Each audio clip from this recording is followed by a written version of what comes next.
পরের ঘরে নাক গলালে এবং পরের পার্সোনাল ব্যাপারে খুব বেশি হস্তক্ষেপ করলে তার ফল কোনোদিনই ভালো হয় না। ভারতবর্ষের ইতিহাসের নিরিখে এর সবচেয়ে বড় প্রমাণ বিজয়নগর সাম্রাজ্যের পতন।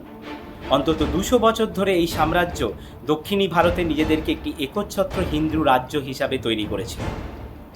নিজেদের সামরিক শক্তির গুণে, নিজেদের বিপুল ঐশ্বর্যের গুণে এবং নিজেদের বিভিন্ন শিল্পকলার গুণে এই রাষ্ট্রকে একটি সময় রোমের সাথেও তুলনা করা হতো। কৃষ্ণদেবরায়ের আমলে এই রাজ্য নিজেদেরকে চরম শিখরে নিয়ে যায়, কিন্তু সমস্যা তৈরি হলো তার মৃত্যুর পর তার জামাতা রামারায়া যখন শাসনভার নিজের ওপর তুলে নিলেন। বিজয়নগর সাম্রাজ্যের প্রতিবেশী হিসাবে সেই সময় 5টি শক্তিশালী দক্ষিণী সুলতানি বংশ বর্তমান ছিল। আহমদনগরের নিজাম শাহী, বিজাপুরের আদিল শাহী, বিদারের বারিদ শাহী, বেরারের ইমাদ শাহী এবং গোলকোন্ডার কুতুব শাহী রাজবংশ।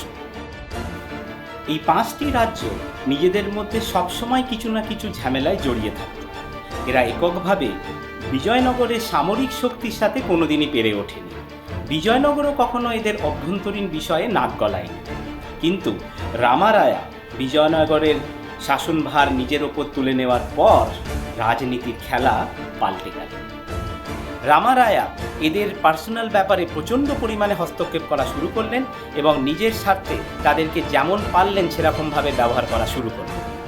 এই রাজ্যগুলি যখন সেটি বুঝতে পারল, তখন তারা ঠিক করলো যে এরা মিলিতভাবে বিজয়নগর সাম্রাজ্যকে শেষবারের মতো ধ্বংস করে দেবে। 1565 খ্রিস্টাব্দে তালিকোটার যুদ্ধে এই 5 মিলিত শক্তির আক্রমণে বিজয়নগর সাম্রাজ্য সম্পূর্ণরূপে ধ্বংস হয়ে যায়।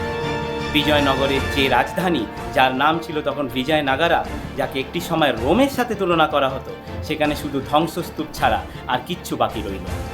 আপনার যদি কখনো মনে হয় যে এই রাজধানী দেখতে যাবেন, তবে অবশ্যই যান। এটি এখন একটি ইউনেস্কো ওয়ার্ল্ড হেরিটেজ সাইট হিসাবে গণ্য করা হয়, তুঙ্গভদ্রার তীরে, যার নাম হাম্পি।